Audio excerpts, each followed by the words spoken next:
Uni kelas malam.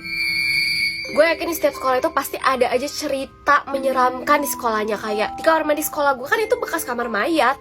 Iya nggak lu? Sama kayak cerita yang akan gue ceritain. Ini kejadian di salah satu sekolah SMA negeri di pinggir kota Semarang. Siapa di sini anak Semarang? Ada yang bisa tebak di sekolah mana? Ini kejadian yang ada di sekolahnya Feve. Jadi sekolahnya Feve ini nih tempatnya memang agak berjarak sama rumah-rumah warga. Jadi sekolahnya dikelilingi sawah dan ada satu jalan besar untuk akses ke sekolahnya. Banyak cerita-cerita menyeramkan yang diturunkan dari generasi satu ke generasi bawahnya. Yang paling terkenal itu adalah cerita ini, yaitu kelas 2C. Yang dimana kelasnya di sekolahnya Feve ini sebenarnya cuma ada dua, yaitu kelas 2A sama 2B. Nah, kelas 2C ini adalah sebutan kelas tak kasat mata yang muncul pada malam-malam tertentu. Sampai pada suatu hari kelasnya Feve ini baru selesai study tour dan nyampe di sekolah mereka itu udah cukup sore menjelang malam. Jadi udah gelap nih. Para murid-murid akhirnya bergegas untuk pulang kecuali Iksan dan juga dua orang temannya, yaitu Totok dan Fajri. Jadi mereka ini berniat untuk sok jagoan. Mereka mau nginep tuh bermalam di sekolahnya, yang tentunya dengan sembunyi-sembunyi. Rokok sama alkohol juga udah mereka siapin untuk menemani malam mereka, dan mereka memilih tempat itu di musola untuk menghabiskan botol alkohol mereka.